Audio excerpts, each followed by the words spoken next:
আজ দোয়া করি রব্বুল আলামিন জান্নাতের যেই পরিবেশে যেই জায়গায় তুমি দয়া করে তোমার গোলামদেরকে তুমি নিজেই দর্শন দিবে, দেখা দিবে।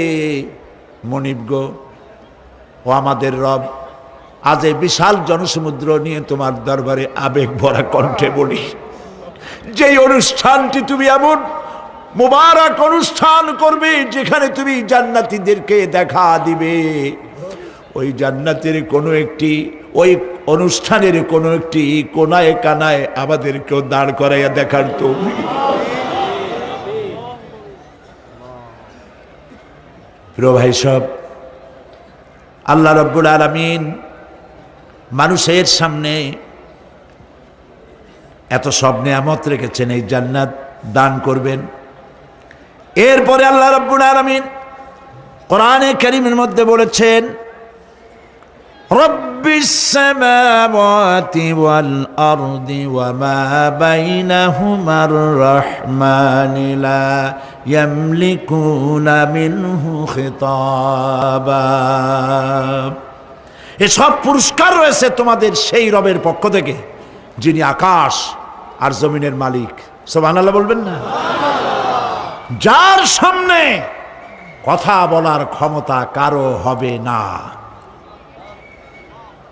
এটি একটি মারাত্মক কথা। কিয়ামতের দিন আল্লাহর দরবারে কেউ কথা বলতে পারবে না আল্লাহর নির্দেশ ছাড়া। একটি আকীদা পরিষ্কার করে নিয়ে যান আপনাদের। সে আকীদাটা এভাবে পরিষ্কার করুন, কোন পীর সাহেব, কোন খাজা বাবা, কোন মাওলানা, কোন মুহাদ্দিস, কোন বুজুর্গ আপনাকে সুপারিশ করতে পারবে না যদি না আল্লাহ পাক তাকে কথা বলার তৌফিক না দেন। মনে থাকবে এটা। আয়াতুল কুরসির ভিতরে আমরা পড়ি, মান যাল্লাযী ইয়াশফাউ ইনদাহু ইল্লা বিইযনিহি। আল্লাহ পাক বলেছেন কিয়ামতের দিন আল্লাহর দরবারে কার সাহস আছে কথা বলতে পারে? মান যাল্লাযী ইয়াশফাউ ইনদাহু ইল্লা বিইযনিহি। আল্লাহর অর্ডার ছাড়া, হুকুম ছাড়া আল্লাহর সামনে কথা বলার সেদিন কেউ থাকবে না। সুবহানাল্লাহ। কেউ কথা বলতে পারবে না। সুপারিশ করতে হবে আল্লাহ যারে বলেন তুমি করো, অমুকের জন্য করো, সেই ব্যক্তি শুধু তার জন্যই করতে পারবে, আর কেউ কথা বলতে পারবে না। সেই কঠিন হাসরের ময়দান, যেদিন শুধুমাত্র আল্লাহ পাক কথা বলবেন, আর যারে বলতে বলবেন সেই কেবলমাত্র বলতে পারবে। সুপারিশ এটি আল্লাহ পাক কিয়ামতে পারমিশন দিলে বলা যাবে। হযরত ইব্রাহিম আলাইহিস সালাম কিয়ামতের দিন তার নিজের পিতা সম্পর্কে সুপারিশ করবেন, রব্বুল আলামিন আমার আব্বার জন্য সুপারিশ করতেছি, মেহেরবানি করে জাহান্নাম থেকে তারে আপনি রক্ষা করুন। আল্লাহ রব্বুল আলামিন বলবেন, ইব্রাহিম তোমার সুপারিশ মঞ্জুর হবে না। প্রিয় ভাই সব, একটু মাথা খাটান, চিন্তা করেন। উলুল আযম পয়গম্বর, জাতির পিতা। কে জাতির পিতা? চিল্লায় বলুন, কলিজা সাফ করে ফেলুন। মুসলমানদের জাতির পিতা হাবিজাবি কেউ হতে পারে না।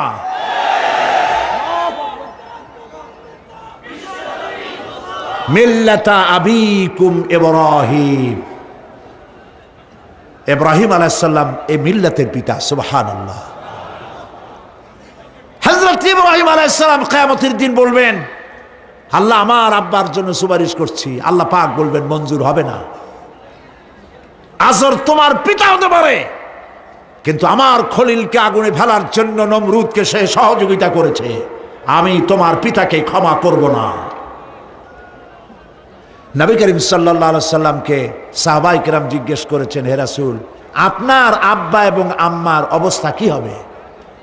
নবী করিম সাল্লাল্লাহু আলাইহি সাল্লাম কেঁদে ফেলেছেন, সব বলেছেন, আমি তাদের কোনো উপকারে আসব না। আল্লাহু আকবার। আপনি মনে করছেন নাকি যে ইয়া নবী সালাম আলাইকা বলেই অমনি নবীর সুপারিশ পাবেন? এত সহজ। কতগুলা রসগোল্লা খাইলেন আর বড় একটা মিছিল করলেন আর অমনি চলে যাবেন?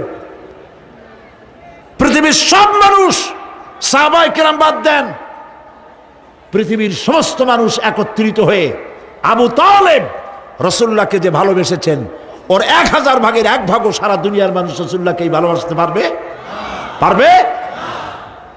নিজের ছেলে আলীকে, আলী রাদিয়াল্লাহু তাআলা আনহুকে আলাদায় বিছানায় শোয়াইয়া, ছোট্ট মানুষ হযরত আলী আলাদা জায়গায় রাখিয়া মুহাম্মদুর রাসূলুল্লাহ সাল্লাল্লাহু আলাইহি ওয়াসাল্লাম এতিম মানুষ, তারে কলিজার সাথে বুকের মধ্যে আশ্রয় দিয়ে আগলে রেখেছেন বুক ভরে। সেই আবু তালেব মৃত্যুর সময় নবী করিম সাল্লাল্লাহু আলাইহি ওয়াসাল্লাম বলেছিলেন, চাচা একটি বার আমার কানে তাওহীদের কালেমা শোনায় দেন। আবু তালেব, তার কিসমতে ছিল না কালেমা। মরে যাওয়ার পর একজন সাহাবী বলেছিলেন, ইয়া রাসূলুল্লাহ, মৃত্যুর সময় আবু তালেবের মুখ আমি নড়তে দেখেছি, তিনি কালেমা পড়েছেন সম্ভবত। রাসূলুল্লাহ সাহেব বলেছেন, আমি শুনি নাই। এত ভালোবাসার পরেও হাদিস শরীফে এসেছে আবু তালেব জাহান্নামে যাবে। কোথায় যাবে? জাহান্নামে। সবচাইতে কম আযাব হবে কার? আবু তালেবের। কম আযাবটা কি? হাদিস শরীফে এসেছে কম আযাব হলো জাহান্নামের আগুন দিয়ে 1 জোড়া জুতা তৈরি করে আবু তালেবের পায়ে পরিয়ে দেওয়া হবে। সেই জাহান্নামের আগুনের তৈরি করা জুতার তাপে আবু তালেবের মাথার ঘিলুগুলো টকবক করে বউ পড়তে লাগবে। এত ভালোবেসে যদি কিয়ামতে উপায় না হয়, আপনি ইয়া নবী সালাম আলাইকা, ইয়া রাসূল সালাম আলাইকা আর কতগুলো জিলাপি খাইলেন, বড় একটা মিছিল করলেন। প্রিয় ভাই সব, এইসব বেদাত ছাড়ুন, এগুলি সুস্পষ্ট বিদআত। রাসূলুল্লাহকে ভালোবাসবেন সাহাবীরা যেভাবে ভালোবেসেছেন ওইভাবে ভালোবাসবেন। আল্লাহ রাব্বুল আলামিন বলেন, যালিকাল ইয়াউমুল হক ফামান শাআ আত্তাখাযা ইলা রাব্বিহি মাআবা। এই দিনটি অবশ্যই আসবে, সেদিনটি নিশ্চিতভাবে আসবে। আর এখন যার ইচ্ছা সে তার রবের দিকে অগ্রসর হোক। ইন্না আনজারনাকুম আযাবান করিবান ইয়াওমা ইয়ানজুরুল মার'উ মা কদ্দামাত ইয়াদাহু ওয়া ইয়াকুলুল কাফিরু ইয়া লাইতানি কুনতু তুরাবা। ইন্না আনজারনাকুম আযাবান করিবা, খুব নিকটবর্তী একটি আযাব সম্পর্কে আমি তোমাদেরকে সতর্ক করে দিলাম। কে বলতেছেন? আল্লাহ পাক। লক্ষ্য করুন আল্লাহ কি বলছেন, খুব নিকটবর্তী একটি কঠিন শাস্তি, আযাব অর্থাৎ কিয়ামত, এ সম্পর্কে আমি তোমাদেরকে সতর্ক করে দিলাম। ইয়াউমা ইয়ানজুরুল মার'উ মা কদ্দামাত ইয়াদা, সেদিন প্রত্যেকটি লোক যা সে পাঠিয়ে দিয়েছিল এখানে, অর্থাৎ যা করেছিল সেগুলি সে দেখতে পাবে। আর তখন ওয়ায়াকুলুল কাফিরু ইয়া লাইতানি কুনতু তুরাবা। সেই কিয়ামতের ময়দানে অবস্থা দেখে কাফেররা বলবে, আহারে মানুষ না হইয়া যদি মাটি হইয়া যেতাম, যদি মাটি হতাম, যদি মানুষ না হয়ে না জন্মতাম, আজ এই হাসরের ময়দানে এইখানে এই বিচারের মুখোমুখি হতাম না, মাটি হইলে বরং অনেক ভালো হতো। এই পৃথিবীতে আমরা এসেছি, চলে যাব, যাওয়ার আগে এই কোরআন একটি বিশাল জনগোষ্ঠী এমন বানাতে চেয়েছে যে জনগোষ্ঠী এই কোরআন দিয়ে একটি বিশাল সমাজ গড়বে, রাষ্ট্র গড়বে, এমন রাষ্ট্র গড়বে যেই রাষ্ট্রে দুঃখ থাকবে না, অশান্তি থাকবে না, যেখানে সুখ থাকবে, সমৃদ্ধি থাকবে, আর কিয়ামতের দিন আল্লাহর জান্নাতে তারা চলে যাবে। তেমন একটি সমাজকে আমরা চাই। সবাই বলেন, সেরকম একটি সমাজকে আমরা চাই। প্রিয় ভাই সব, কিয়ামতের দিন আমরা যেতে চাই জান্নাতে। কোথায় যেতে চাই বলেন? জোরে বলেন। এই জান্নাতে যাওয়ার জন্য দুইটা কাজ করতে হবে। কয়টা কাজ? আল্লাহ রাব্বুল আলামিন বলেন, ফামান কানা ইয়ারজু লিকাআ রাব্বিহি ফালইআমাল আমালান সালিহান ওয়া লা ইউশরিক বিইবাদাতি রাব্বিহি আহাদা। আল্লাহ পাক বলেন, যে বাজারা আমার সঙ্গে দেখা করতে চায় কিয়ামতে, দুইটা কাজ করা লাগবে। বলেন কয়টা কাজ? একটা হলো নেক আমল। কি আমল বলেন? নেক আমল। নেক আমল কারে বলে? নেক আমল করতে হলে আবার দুইটা শর্ত লাগে। এক নম্বরে কাজটা করতে হবে আল্লাহরে খুশি করার জন্যে। কারে খুশি করার জন্য? একটা মাদ্রাসা বানাইছি যাতে লোকেরা বলে যে বড় একটা মাদ্রাসা বানাইছে, এই জন্য মাদ্রাসা বানাবেন, মসজিদ বানাবেন, হসপিটাল বানাবেন, যা কিছু করেন নিয়ত হবে আল্লাহকে খুশি করা। নিয়ত হবে কারে খুশি করা? আল্লাহ পাককে খুশি করা। এই হলো নেক আমলের প্রথম শর্ত। কাজ হবে আল্লাহকে খুশি করার জন্য। দুই নম্বরে কাজটি হতে হবে সুন্নতে নববী সাল্লাল্লাহু আলাইহি ওয়াসাল্লামের উপরে। মনে থাকবে, দাড়ি রাখবো। কেন রাখবো? রাসূলের সুন্নত। রাখবো কারে খুশি করার জন্য? আল্লাহকে খুশি করার জন্য। রাখবো কার মতো? রবীন্দ্রনাথের মতো, কার্ল মার্কসের মতো, কবির মতো নয়। রাখতে হবে কার মতো? নবীর মতো। বুঝে নেন, কাজটা হতে হবে আল্লাহকে খুশি করার জন্য। দুই নম্বরে কাজটা হতে হবে সুন্নতে নববী সাল্লাল্লাহু আলাইহি ওয়াসাল্লামের উপরে হতে হবে। তাহলে এই হলো এক নম্বর। জান্নাতে যাওয়ার জন্য, আল্লাহর সাথে দেখা করার জন্য এক নম্বরের কাজ হলো নেক আমল। বলেন এক নম্বরের কাজ কি?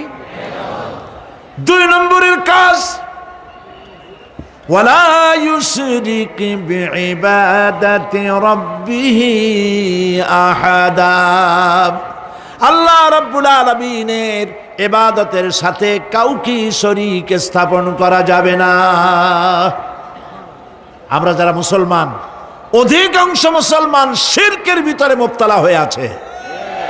বিশ্বাস করেন কিনা বলেন? কাফেরেরা তো মুশরিক আছেই, ওরা তো মুশরিক আছেই, কিন্তু আমরা মুসলমানেরা আমাদের আমলের মধ্যে আমাদের অজান্তে সবের নিয়তে অনেক শিরক আমরা করে বসি। নাউজুবিল্লাহ। বলেন নাউজুবিল্লাহ। এই জন্য আমি বারবার সতর্ক করি, নিজেকেও করি, আপনাদেরকেও করি। এই কারণে করি, শিরকের গুনাহ আল্লাহ মাফ করবেন না। ইন্না শিরকা লাযুলমুন আযীম। শিরক মস্ত বড় অপরাধ, জুলম, আল্লাহ মাফ করবেন না। আল্লাহর কাছে কান্দে কান্দে মাপ চাওয়া লাগবে যে আল্লাহ শিরক থেকে আমাকে রক্ষা করো, বাঁচাও। অনেক গোপন শিরক আছে। মাজারে যান, পীর সাহেবের কাছে যান, মনে যদি নিয়ত থাকে উনি ফু দিলে আমি ভালো হবই, উনি তাবিজ দিলে আমার বাচ্চা হবেই, উনি আমারে দয়া করলেই আমার ব্যবসায় উন্নতি হবেই, এইটার নাম শিরক। এটার নাম কি? ওয়াইজা সাআলতা ফাসআলিল্লাহ ওয়াইজা ইসতাআনতা ফাসতাইন বিল্লাহ। যা বলার আল্লাহরে বলো, আর যা চাওয়ার কার কাছে চাও? চিল্লায় বলেন। কলিজাটাকে পরিষ্কার করে যান আজকের মাহফিলে। এই কলিজায় কারো প্রতি কোনো ভয় রাখবো না আল্লাহ ছাড়া। ভয় করবো কারে বলেন? মহব্বত আল্লাহ ছাড়া, এত বেশি মহব্বত আর কাউকে করব না। আল্লাহ তাআলা আমাদের কলিজায় তোমার ভয় এবং মহব্বত দিয়ে ভরে দাও। রাসূলের মহব্বত দিয়ে আমাদের দিলকে ভরে দাও। বিশ্বাস করুন ভাই সাহেব, কোরআন শরীফ আমার সামনে, বিশ্বাস করুন, দেশি পীর বিদেশি পীর, খাজা বাবা দেশি এবং বিদেশি, কেউ আপনার ভাগ্য বদলাই দিতে পারবে না।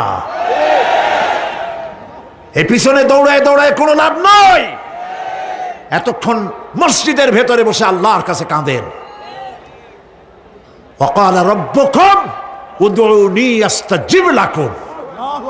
তোমার রব বলেছে আমারে ডাকো, আমি ডাকের সাড়া দিয়ে দেব। সুবহানাল্লাহ। আর আল্লাহ বলেছেন আমার ইবাদতের সাথে কাউকে শরীক করবে না। খবরদার। আলাইসাল্লাহু বিকাফিন আবদা। আল্লাহ প্রশ্ন করছেন, আলাইসাল্লাহু বিকাফিন আবদাহ, আমি কি আমার বান্দার জন্য যথেষ্ট নই? চিল্লায় বলুন অবশ্যই যথেষ্ট। আবার বলেন অবশ্যই যথেষ্ট। কলিজা সাফ করে ফেলেন। সম্রাট শাহজাহান, দিল্লির সম্রাট, হাবিজাবি সম্রাট না, দিল্লির সম্রাট। এখন কোথায়? কবরের মধ্যে। কবি বলতেছেন, শাহনে জাহাঁ কো जिन्हें फकर से देते थे बाज, शाहने जहां को जिन्हें फकर से देते थे बाज, वाज कब्र में है सूरह अलहम्दु की मोहताज। সারা ভারতবর্ষ যারা ট্যাক্স দিয়ে নিজেকে সৌভাগ্যবান বলে মনে করত, সে আজ কবরের মধ্যে ভিক্ষুকের মতো সূরা আলহামদুর মতো একটি সূরার মুহতাজ হয়ে ভিক্ষুকের মতো শুয়ে আছে। সম্রাট শাহজাহান মসজিদে বসে আছে, এক ফকির ঘুরতেছে। লোকেরা কয়, ছোটবেলা থেকেই তোমারে খয়রাত করতে দেখলাম, ভিক্ষা কি জীবনেও যাবে না তোমার? লোকটি বলছে, আমি ভিক্ষা করবো ছাড়া আমার উপায়টা কি? এই লোকটি, আমি ভিক্ষা করা ছাড়া করবো কি? লোকেরা তো আমার 4 টাকা, 50 টাকা 100 টাকা দেয় না, 4 আনা 5 আনা 1 টাকা এই আমার দেয়, এ দিয়ে আমি বড় লোক হবো কেমন? লোকটি বলছে, আচ্ছা দেখো, তুমি তো জায়গা মতো যাইতে পারো নাই, বাদশার কাছে যাও, এমন দেওয়া দেবে জীবনে আর খয়রাত করা লাগবে না। তো বাদশার কাছে কি খয়রাতি যাইতে পারে কোনোদিন? কয় হ্যাঁ, এখন পারবা। কেমনে? কয়, সম্রাট শাহজাহান এখন একা একা মসজিদে আছেন। তখনকার এসব বাদশারা অনেকে নামাজি ছিলেন, দিনদার ছিলেন। ফকির দরজার কাছে দাঁড়াইয়া দেখতে পাচ্ছে কেউ নাই, দেহরক্ষীরা দূরে দূরে দাঁড়ানো। বাদশাহ মসজিদের ভেতরে বসে হাত তুলে ঝুলতেছে আর কাঁদতেছে, চোখের পানি দিয়া দাড়ি ভিজে ভিজে পড়ছে। এই দৃশ্য অনেকক্ষণ দেখলো ফকির। কিছুক্ষণ পর সম্রাট শাহজাহান মসজিদ থেকে বেরিয়ে আসছে। ফকির বলছে, আসসালামু আলাইকুম হুজুর। তিনি বললেন, ওয়ালাইকুম আসসালাম। চলে গেল। বাদশা বলল, আমার কাছে তো কেউ আইসা কিছু না চাই এত যায় না, এরে দেখলাম খয়রাতির মতো কিছু চাইলো না, বেটা ভয় করলো নাকি? আমি এদিকে আসো। আসছে। ভয় পাইছো? কয় না, ভয় পাইনি। তো কিছু যে চাইলে না? ফকির বলছে, জাহাপানা সত্যিই কিছু চাইতে আসছিলাম। তারপর চাইলে না কেন? ফকির বলছে, জাহাপানা সারা জীবন ভিক্ষা করেছি, আর আজ দিল্লি সম্রাটের কাছে বেশি পাওয়ার লোভে এসেছিলাম, কিন্তু আপনার দশা দেখা আমার জ্ঞানের চোখ খুলে গেছে। আমি লক্ষ্য করে দেখলাম, আমি সম্রাটের কাছে চাইতে এসেছি, হাত তুলি নাই, বিনয় প্রকাশ করি নাই, চোখের পানি ফেলি নাই, কিন্তু লক্ষ্য করে দেখলাম দিল্লির সম্রাট আমার চাইতেও বড় ভিক্ষুকের মতো। আবার কোন সম্রাটের কাছে হাত তুলে কান্দে? আমার জ্ঞানের চোখ খুলে গিয়েছে, আমি বুঝতে পেরেছি সম্রাট কান্দে যেই সম্রাটের কাছে, তারে ছাড়া আর কারো কাছে জীবনে চাইব না। এই কথাই সূরা ফাতিহায় প্রত্যেক দিন পড়ি, বুঝি না কি পড়ি। ইয়াকা না'বুদু ওয়া ইয়াকা নাস্তাঈন। আয় আল্লাহ, একমাত্র তোমার গোলামি করি আর তোমার কাছে সাহায্য চাই, তুমি ছাড়া কারো কাছে সাহায্য চাই না। কলিজা সাফ করুন। কোন মরা পীর, কোন জিন্দা পীর আপনার মনের আশা পুরা করতে পারবে না, পারবে না, পারবে না।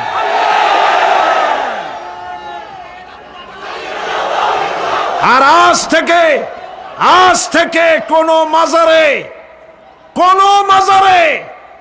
টাকা দিবেন না, পয়সা দিবেন না, আগরবাতি দিবেন না, মোমবাতি দিবেন না, গোলাপ পানি দিবেন না। কারা কারা দিবেন না হাত উঁচু করে দেখা। সুবহানাল্লাহ, আলহামদুলিল্লাহ, লা ইলাহা ইল্লাল্লাহ। সুবহানাল্লাহ, আলহামদুলিল্লাহ, লা ইলাহা ইল্লাল্লাহ। সুবহানাল্লাহ, আলহামদুলিল্লাহ। লা ইলাহা ইল্লাল্লাহু মুহাম্মাদুর রাসূলুল্লাহ। আল্লাহুম্মা আমিন। রব্বানা যালামনা আনফুসানা ওয়া ইন লাম তাগফির লানা ওয়া তারহামনা লানাকুনান্না মিনাল খাসিরিন। রব্বুল আলামিন, তামাম পৃথিবীর মাটির নিচে যত মুমিন মুমিনাত শুয়ে আছে, আল্লাহ কবরগুলি কি জান্নাতের টুকরা বানায়া দাও। আয় আল্লাহ তাআলা, এই মুহূর্তে মনে পড়ে গেল আমাদের মা বাপের কথা।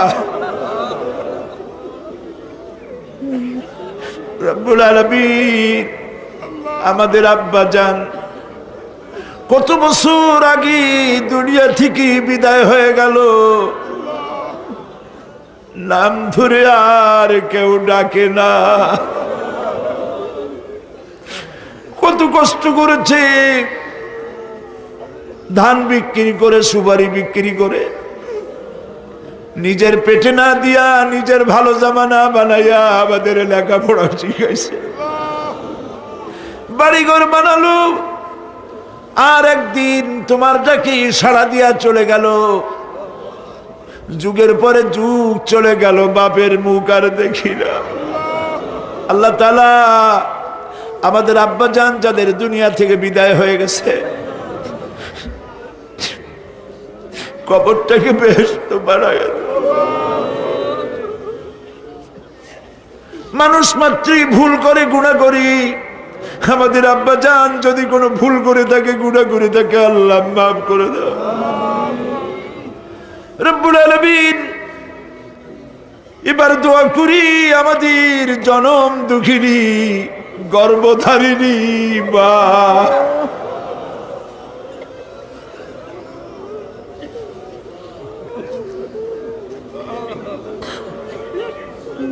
আর 10 মাস ধরে পেটের মধ্যে রেখে কষ্ট করেছে মা,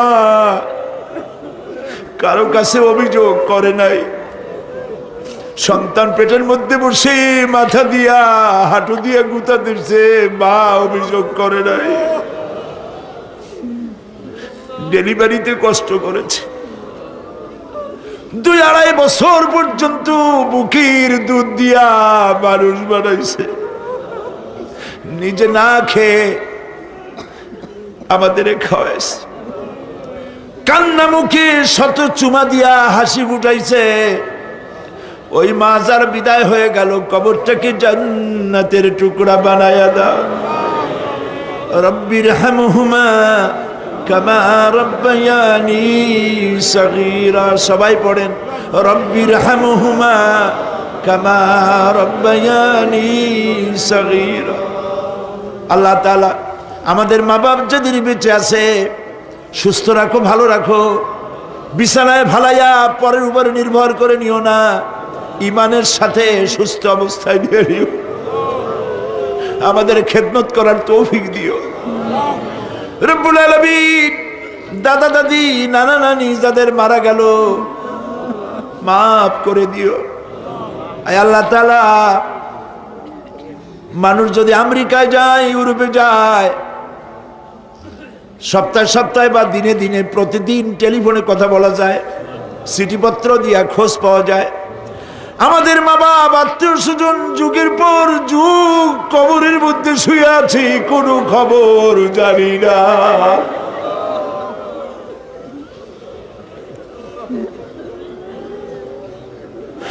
তুমি যদি আযাব দাও, ঠেকাবার কেউ নাই। আয় আল্লাহ, তুমি যদি রহমত করো, করতেই পারো মাবুদ। তুমি রহমান রহিম, মাফ করে দাও।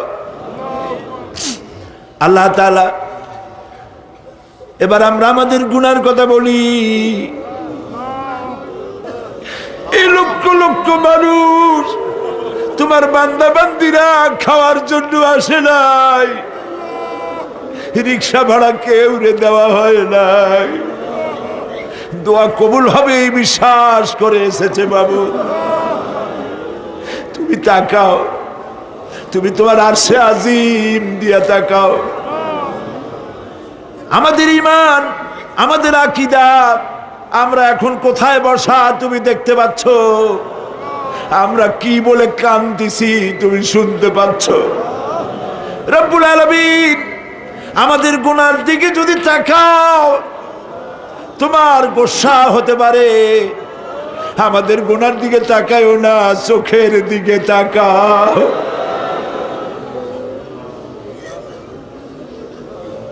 আল্লাহ আমাদের চোখের দিকে তাকাও। আমরা এতিম, কাঙ্গাল, ভিক্ষু, তুমি গনি, আমরা ফকির। আল্লাহ তাআলা তোমার জাহান্নামের ভয় পাই, আমাদের জন্য জাহান্নাম হারাম বানায় দাও। রব্বুল আলামিন আমরা জানি দিনের বেলায় সরকারি অফিস চলে, সন্ধ্যাবেলায় অফিসগুলি বন্ধ হয়ে যায়, আর রাত যত গভীর হতে থাকে তোমার রহমতের অফিস কর্মচঞ্চল হয়ে যায়। রব্বুল আলামিন গুনাহ মাফ চাই, আমাদের মাফ করে দাও। আয় আল্লাহ তাআলা, আমরা অন্যায় করেছি বলে সারা দুনিয়ায় আজ মুসলমানেরা মার খাইতেছে। আল্লাহ কান্দো, মুসলমানেরা কান্দো।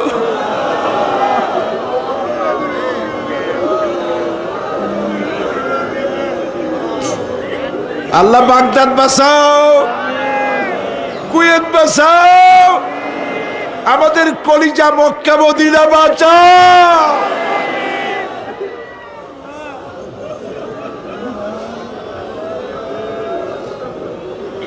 রব্বুল আলামিন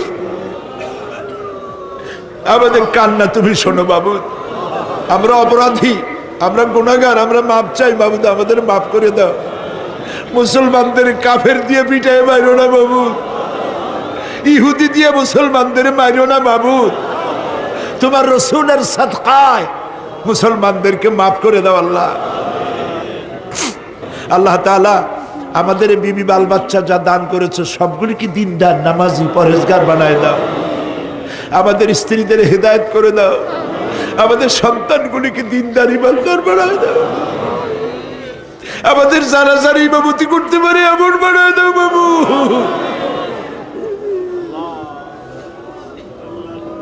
আল্লাহ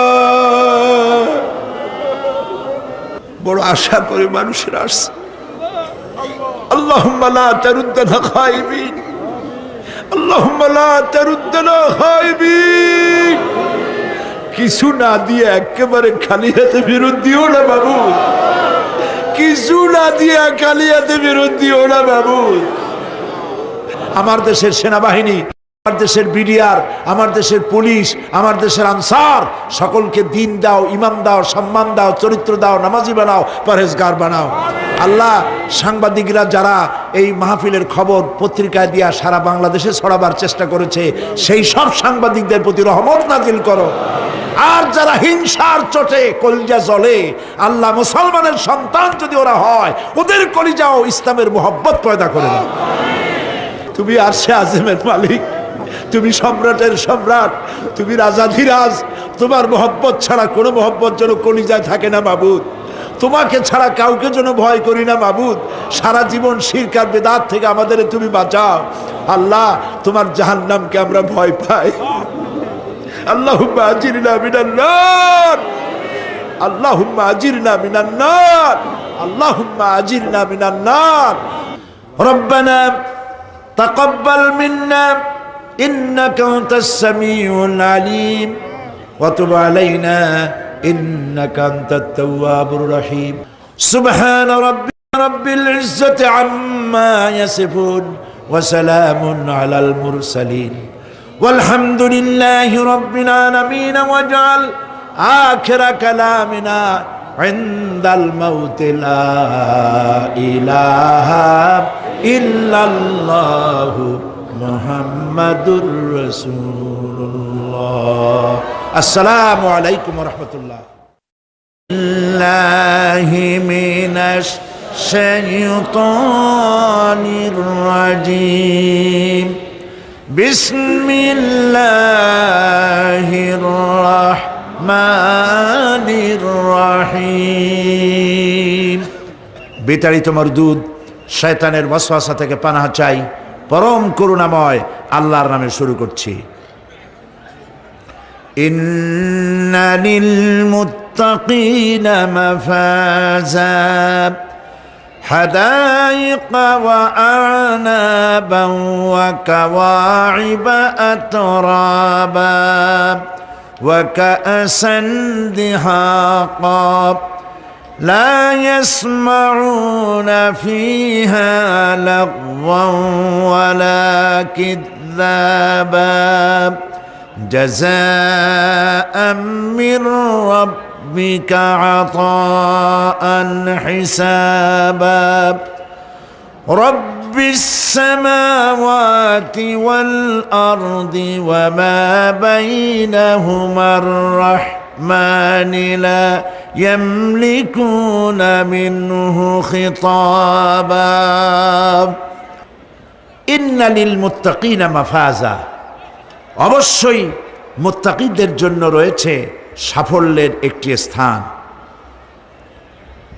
হাদাইকা ওয়া আনাবা ওয়া কাওয়াইবা আতরাবা, বাগবাগিচা, আঙ্গুর, নবযৌবনা সমবয়সী তরুণী বৃন্দ এবং রয়েছে উচ্ছ্বসিত পান পাত্র। লা ইয়াসমাউনা ফিহা লাগওয়ান ওয়ালা কিযাবা, সেখানে তারা কোনো আজে বাজে মিথ্যে কথা শুনতে পাবে না। জাযাআম মির রাব্বিকা আতাআন হিসাবা, তোমাদের রবের পক্ষ থেকে এছাড়াও রয়েছে যথেষ্ট প্রতিদান এবং পুরস্কার। রব্বিস সামাওয়াতি ওয়াল আরদি ওয়া মা বাইনাহুমার রহমান লা ইয়ামলিকুনা মিনহু খিতাবা, এসব পুরস্কার রয়েছে তোমাদের সেই রবের পক্ষ থেকে যিনি আকাশ আর জমিনের আর এর মধ্যস্থিত সব কিছুর মালিক, যার সামনে কথা বলার সাহস কারো থাকবে না। এটা হলো যে আমার তেলাওয়াতকৃত আয়াতের শাব্দিক তরজমা। এখন আমরা ব্যাখ্যার দিকে যাব। কোরআনে কারিমে আল্লাহ পাক যেখানেই নিজের নাম বলেছেন জব্বার, কাহ্হার, সেখানেই আল্লাহ পাক নিজের নামের পরিচয় দিয়েছেন রহমান, রহিম, পরপরই বলেছেন যাতে বান্দারা ঘাবড়ে না যায়। যেখানেই বলেছেন জাহান্নামের কথা, সাথে সাথেই আবার আল্লাহ পাক বলেছেন জান্নাতের কথা। যেখানেই বলেছেন আযাবের কথা, সাথে সাথেই বলেছেন রহমতের কথা। সুবহানাল্লাহ বলবেন না? আল্লাহ পাক বলছেন আমি মুত্তাকিদের জন্য বিরাট সাফল্য রেখেছি। মূল সাফল্য কিন্তু পৃথিবীতে না, আসল সাফল্যের জায়গা কোথায়? পরকালে। বলেন আসল সাফল্য কোথায়? পরকালে। কত বড় মন্ত্রী হইলেন, কত বড় ডাক সেটে নেতা হলেন, কোন দেশের প্রধানমন্ত্রী হলেন, কত টাকার মালিক হলেন, এটাই আপনার সফলতার বিফলতার মানদণ্ড নয়। আসল সাফল্যের মানদণ্ড কিয়ামতের দিন আল্লাহ রাব্বুল আলামিন আপনার সাথে কি ব্যবহার করবেন, ওটার উপরই সফলতা নির্ভর করবে, বিফলতা নির্ভর করবে। প্রিয় ভাই সব, কিয়ামতের সাফল্য শুধুমাত্র মুত্তাকিদের জন্য। কাদের জন্য বলুন? মুত্তাকিদের জন্য। আরবি ভাষায় তাকওয়া বলে একটি শব্দ আছে। এই তাকওয়া শব্দের অর্থ হচ্ছে বিরত থাকা, বেঁচে চলা, সতর্ক হওয়া এবং সাবধানে চলাফেরা করা, এটার নামই হচ্ছে তাকওয়া। একটিমাত্র জিনিস যদি মানুষের মধ্যে থাকে, সে মানুষটি ফেরেশতার চাইতে বেশি মর্যাদা সম্পন্ন হয়ে যায়, আর ওই জিনিসটি না থাকলে পরে শয়তানের চাইতে লোকটি নিকৃষ্ট হয়ে যায়। বলেন তো জিনিসটার নাম কি? তাকওয়া। বলেন না নাম কি? তাকওয়া। এই তাকওয়া দিয়েই, এই তাকওয়া যার ভিতরে সৃষ্টি হয়, সে ভালো কাজ করার জন্য উৎসাহিত হতে পারে। এই জন্য আল্লাহ রাব্বুল আলামিন বলেছেন, ফাত্তাকুল্লাহা মাস্তাতাতুম, আল্লাহ পাককে ভয় করো, যতটা ভয় করা সম্ভব অতটাই ভয় করো। প্রিয় ভাই সব, আল্লাহরে ভয় করুন। যারা ব্যবসায়ী ওজনে কম দিয়া প্রতিদিন 5 গ্রাম, আগে তো 6 টাকা বলতাম আমরা, এখন কি বলে গ্রাম, 20 গ্রাম 14 গ্রাম, তো এই যে গ্রাম 500 গ্রাম নানান রকমের গ্রাম, এই কয় গ্রাম করিয়া জীবনে কয় মন বাঁচাবেন, কয় মন বাঁচাবেন? আর এর দ্বারা আপনার হবে কি? মাপে কম দিলেন, ওজনে কম দিলেন, খাদ্যে ভেজাল দিলেন, চাউলে ভেজাল, ঘিতে ভেজাল, তেলে ভেজাল, সমানে দিতে থাকলেন। আহারে, যাওয়ার সময়, মৃত্যুর সময় সাথে কিছু নিয়ে যেতে পারবেন? পারবেন না। এখানে আল্লাহ পাককে ভয় করুন। ব্যবসায় বরকত দেওয়ার মালিক কে? জোরে বলেন কে? আল্লাহ রাব্বুল আলামিন বরকত দেওয়ার মালিক। এইটা বিশ্বাস করে আল্লাহকে ভয় করুন। ব্যবসায়ী ভাইরা নিয়ত করুন, ওজনে কম দেব না, খাদ্যে ভেজাল দেব না, মিথ্যে কথা বলবো না, এই তাফসীর শোনার দাম হবে। যারা চাকরি করেন তারা ওয়াদা করুন, সরকার যে বেতন দেয় সেই বেতন দিয়ে যেমন করে হোক কষ্ট করে জীবন যাপন করতে হলেও করব, হারাম ঘুষ খাবো না। ঘুষ খাওয়া হারাম, শূকরের মাংস খাওয়া যেমন হারাম, ঘুষের একটি পয়সাও থেকে শুরু করে কোটি কোটি টাকা পর্যন্ত তেমন হারাম। এগুলো যদি বাঁচতে পারেন তাহলেই এর নাম হবে তাকওয়া। এটাকে আপনাকে বুঝতে হবে এইভাবে। পুলিশ দেখে না, এন্টি করাপশন ডিপার্টমেন্ট দেখে না, গোয়েন্দা বিভাগের কেউ দেখে না, কিন্তু আল্লাহর চোখে ফাঁকি দেওয়া যাবে না। এটার নাম হলো তাকওয়া। এই আল্লাহকে ভয় যদি করতে পারি তাহলে পরিচয় হবে মুত্তাকি। আর কোরআন আসছে মুত্তাকিদের জন্য। ইবাদত করলে পরে তাকওয়ার সৃষ্টি হবে, রোজা রাখলে পরে তাকওয়ার সৃষ্টি হবে। আল্লাহকে ভয় করাটার নামই হলো তাকওয়া। এই তাকওয়া যারা করবে, আল্লাহরে ভয় করবে, সেই বান্দাদের জন্য আল্লাহ পাক বলছেন, ইন্নালিল মুত্তাকিনা মাফাজা, এই মুত্তাকিদের জন্যই রয়েছে বিরাট সাফল্য কিয়ামতের দিন। সুবহানাল্লাহ। আল্লাহ পাক এদেরকে জান্নাত দিবেন। কি দিবেন বলেন? এমন এক জান্নাত দিবেন, কোরআনে কারীমের মধ্যে আল্লাহ পাক এই পৃথিবীর বুকে যারা আরামের টাটকা সুখগুলি, আরামগুলি যারা বর্জন করে আল্লাহ রাব্বুল আলামিনকে বিশ্বাস করে যারা জীবন পরিচালনা করেছে, আল্লাহ পাক তাদের জন্য জান্নাত রেখেছেন। এবং তাদের জন্য বলছেন, সাবিকু ইলা মাগফিরাতিম মির রাব্বিকুম ওয়া জান্নাতিন আরদুহা কাআরদিস সামাই ওয়াল আরদ উইদ্দাত লিল্লাযীনা আমানু বিল্লাহি ওয়া রাসূলিহি। আল্লাহ পাক বলেন, প্রতিযোগিতা করো আল্লাহর মাগফিরাত কামনার জন্য আর জান্নাতে যাওয়ার জন্য প্রতিযোগিতা করো। আল্লাহর রহমত পাওয়ার জন্য সৎ কাজের প্রতিযোগিতা করো, তাহলে আল্লাহ রাব্বুল আলামিন তোমাদেরকে ক্ষমা করবেন আর তোমাদের জন্য এমন জান্নাত দিবেন যেই জান্নাত আকাশের বিশালতার, জমিনের বিশালতার মতো। এই বিরাট জান্নাত তোমাদেরকে দিবেন। এই জান্নাত চিরস্থায়ী সুখ এবং শান্তির জায়গা হবে। মাসালুল জান্নাতিল্লাতী উইদাল মুত্তাকুন ফিহা আনহারুম মিন মাইন গায়রি আসিনিন ওয়া আনহারুম মিন লাবানিন লাম ইয়াতাগায়্যার তা'আমুহু। আল্লাহ পাক বলছেন, জান্নাত আল্লাহ পাক ওয়াদা করেছেন মুত্তাকিদের জন্য। আল্লাহ পাক জান্নাত দিবেন, যে জান্নাতের ভেতরে রয়েছে মধুর প্রস্রবণ, রয়েছে দুধের প্রস্রবণ, রয়েছে সেখানে স্বচ্ছ পানীয় পানির প্রস্রবণ রয়েছে। এই সুন্দর জান্নাত, ঝর্ণা ধারা আল্লাহ পাক সৃষ্টি করেছেন, বাগ বাগিচা দিয়ে ভরে রেখেছেন জান্নাত। সেই জান্নাতে, জান্নাত হবে এয়ার কন্ডিশন, রৌদ্রের তাপ হবে না সেখানে, রৌদ্রের খরতাপ হবে না সেখানে, ঠান্ডার প্রচণ্ডতা থাকবে না। কিরকম হবে জায়গাটা? আল্লাহ পাক বলছেন, متكئين على الأرائك لا يرون فيها شمسا ولا زمهريرا